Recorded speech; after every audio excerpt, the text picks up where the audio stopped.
Hello everyone, welcome to Study Made Easy, a smart learning for a smartphone generation.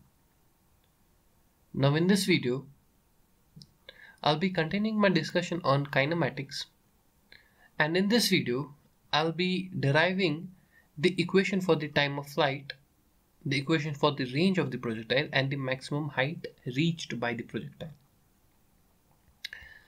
But first of all, I will tell you that you should go back to the first video that I have already made on the projectile of motion before coming to this part.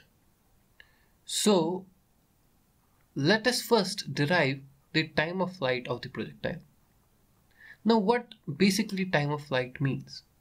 The time of flight actually is the time taken by the projectile in traveling this distance. Or I can say the time taken by the projectile in traveling this path actually means the time of flight, right? Now notice that at this point, the displacement along y-axis is actually equal to 0. I'm talking about this point. So if I write the equation of motion, the second equation of motion, along the displacement along y-axis, what I will get, I can write that the displacement along y-axis is equal to initial velocity along y-axis into t minus half of acceleration along y-axis into t square, right?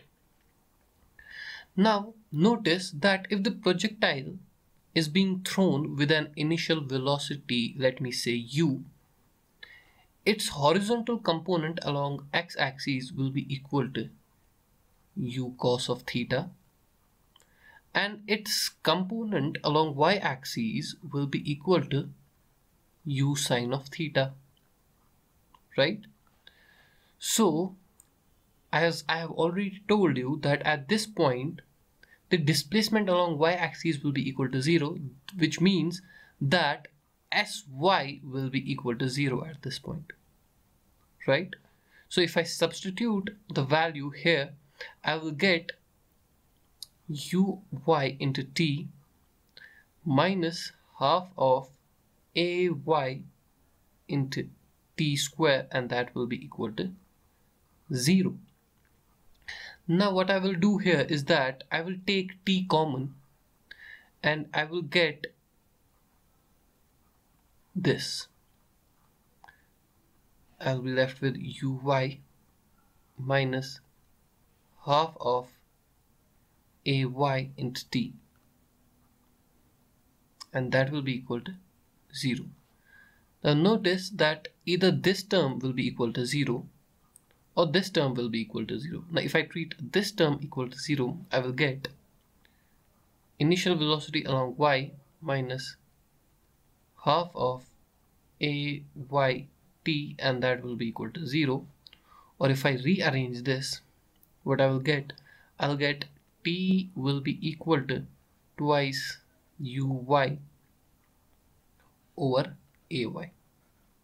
Now notice that ay is the acceleration along y-axis, and that is equal to g, that is the acceleration due to gravity, and uy is the component of the initial velocity along y direction, and that is equal to u sine of theta. So my t will come out to be twice u sine of theta over g. Now this is the equation for the time of flight.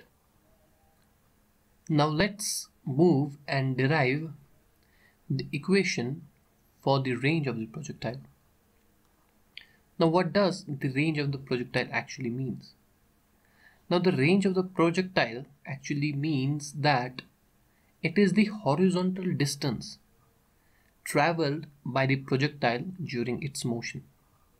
Now from this diagram you can see that the horizontal distance traveled is actually equal to x, and it is this distance, right?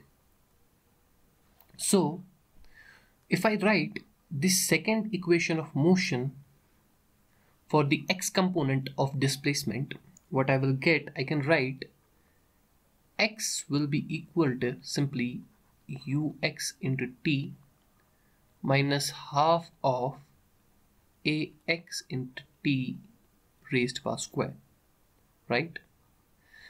Now we know that the only acceleration that is acting on a projectile is acceleration due to gravity. No other acceleration is acting, but acceleration due to gravity is only along y direction. It is not along x direction, which means that the acceleration along x direction will be equal to 0, right? So if I write this, I'll be left with simply ux into t, right?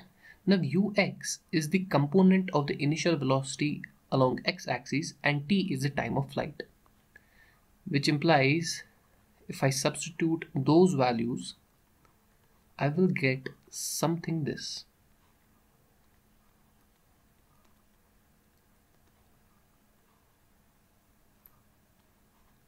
Right?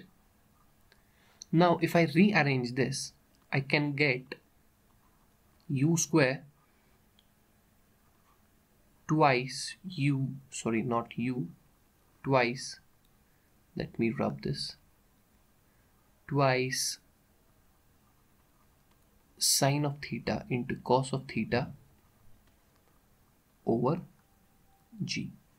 Now we know from our trigonometry that sine of 2 theta is always equal to twice sine theta cos theta, right?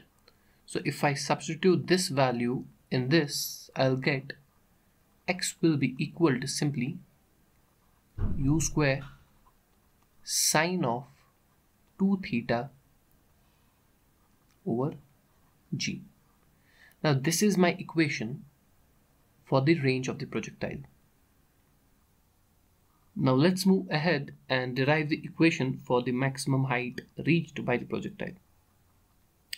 Now if you see this graph, what you will see that the maximum height will be reached at this point. Let me name this point as B. So B will be the point where the projectile has reached its maximum height. Now if I draw an imaginary axis that passes through B, what I will get that this portion actually is symmetric to this portion, right? So this portion is equal to this portion, which means the time which the projectile take from reaching 0 to B will be equal to the time taken by the projectile in reaching from B to A, right? Both the times will be equal. Now if you notice that the time of flight is actually equal to the time taken by the projectile from 0 to B plus time taken by the projectile from going from B to A, right? So I can write, let me say the time taken by the projectile from going from O to B is, let me say, T1, and from B to A it takes time T2, right? So from this discussion I can say that T1 plus T2 will be equal to the time of flight, that will be equal to twice u sine theta over g. But since I have already told you that T1 will be equal to T2, I can write twice T1 will be equal to twice u sine theta over g, which means that the T1 is equal to u sine theta over g. Now what is this time? This time is the time taken by the projectile in reaching the maximum height, right?